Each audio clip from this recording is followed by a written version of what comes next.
বন্ধুরা, আজকে আমি পাবদা মাছের ঝাল করে দেখাবো। পাবদা মাছগুলোকে ধুয়ে নিয়েছি, এখানে নুন হলুদ নিয়ে নিয়েছি। নুন হলুদ মাখিয়ে নেবো পাবদা মাছটাতে। 1 চামচ এখানে হলুদ দিয়ে দিলাম পরিমাণ মতো। এবার এখানে নুন দেবো, 1 চামচ নুন দিচ্ছি। আর একটু নুন দেবো, এবার 1/2 চামচ মানে 1.5 চামচ নুন। 1.5 চামচ নুন দিয়ে একটু সাদা তেল দেবো। তোমরা চাইলে সর্ষে তেল দিয়ে মাছটাকে মাখিয়ে রাখতে পারো।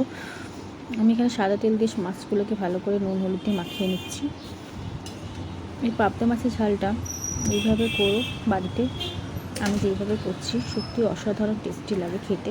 তোমাদের এই পাবদা মাছের ঝালের রেসিপিটা যদি খুব ভালো লাগে তাহলে লাইক কমেন্ট সাবস্ক্রাইব করতে ভুলো না।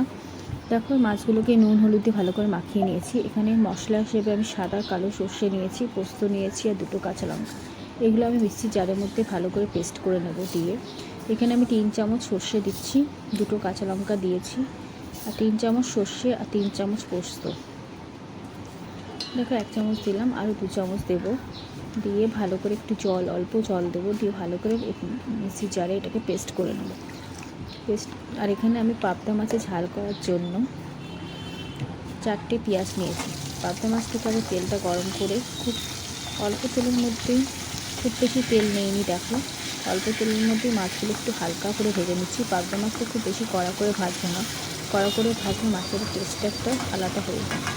তো আমি এখানে অল্প করে হালকা করে ভেজে নিয়েছি মাছগুলো। দেখো এইভাবে হালকা করে ভেজে নেবে মাছগুলো। এখানে সর্ষে পোস্ত কাঁচা লঙ্কার পেস্টটাও আমার রেডি। এখানে একটা বড় টমেটো কুচিয়ে রেখেছি, আর এখানে আমি 4টে পেঁয়াজ কুচিয়ে রেখেছিলাম। মাছ ভাজা তেলের মধ্যেই আমি অল্প কালো জিরে ফোড়ন দিচ্ছি। তোমরা চাইলে শুকনো লঙ্কাও দিতে পারো, নাও দিতে পারো, কোনো অসুবিধা নেই। তো আমি এখানে কালো জিরে ফোড়ন দিয়ে দিয়েছি। এবার পেঁয়াজগুলো দিয়ে দিচ্ছি। এখানে আমি 4টে বড় বড় পেঁয়াজ কুচিয়ে রেখেছিলাম। পেঁয়াজটা একটু বেশি দিলে ভালো হয় মাছটা। পেঁয়াজটা দেখো আমার আধ ভাজা হয়ে গেছে। এবার আমি এর মধ্যে টমেটোগুলো দিয়ে দিচ্ছি। এখানে একটা বড় টমেটো আমি কুচিয়ে রেখেছিলাম। দিয়ে ভালো করে নাড়াচাড়া করে নিচ্ছি। করে নিয়ে এখানে আমি একটুখানি দেবো নুন আর হলুদ। পেঁয়াজ টমেটো আমার অনেকটা একটু নরম নরম হয়ে গেছে। এবার আমি এখানে নুন দিয়ে দিচ্ছি, 1 চামচ নুন দিলাম আমি এখানে। মাছে একটু নুনটা কমই দেবো, কারণ মাছ ভাজায় নুন আছে। 1.5 চামচ মতন একটু নুন দিলাম, 1 চামচ হলুদ দিলাম। দিয়ে এটাকে ভালো করে একটু নেড়ে নেবো। নেড়ে নিয়ে মশলার ব্লেন্ডারে যে বাটিটা মশলা লেগে আছে ওটাতে একটু জল দিয়ে ধুয়ে ওই জলটাই মশলা পেঁয়াজ টমেটোর মধ্যে দিয়ে দেবো। দিয়ে তারপর পেস্টটা দিয়ে দেবো। দেখো এটা আমার অনেকটাই হয়ে গেছে। এবার এই জলটাকে দিয়ে দিলাম। দিয়ে আমি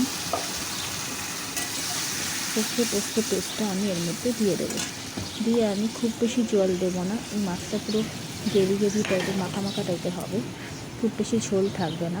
তাই জন্য পরিমাণ মতন অল্পই তোমাদের জলটা দিতে হবে। আর কাঁচা লঙ্কা 2টো আমি এর মধ্যে দিয়ে দেবো। তোমরা চাইলে কাঁচা লঙ্কাগুলো চিড়েও দিতে পারো, আমি গোটা দিলাম। তোমরা যদি ঝাল পছন্দ করো তাহলে একটুখানি কাঁচা লঙ্কা 3-4টে চিড়ে দিয়ে দেবে, তাতে গন্ধটাও ভালো হবে, খেতেও টেস্টি হবে।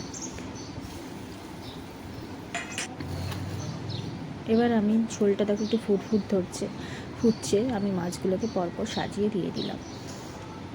এইভাবে পাবদা মাছের ঝাল করো। ধনেপাতা আমি কিছুটা কুচিয়ে রেখেছি। পাবদা মাছটা আমার হয়েই এসছে প্রায়, আমি ধনেপাতাটা ছড়িয়ে দিলাম চারিদিকে। ঝোলটা আমার প্রায় মরেই গেছে, টেনে নিয়েছে ঝোলটা পুরো টেনেই নিয়েছে। দেখো আমার পাবদা মাছের ঝালটা কী সুন্দর কালার হয়েছে। তোমরা এইভাবে বাড়িতে করো, সত্যি খুব টেস্টি লাগে খেতে। এটারই ভাত খাওয়া হয়ে যাবে। দেখো কী সুন্দর কালার হয়েছে।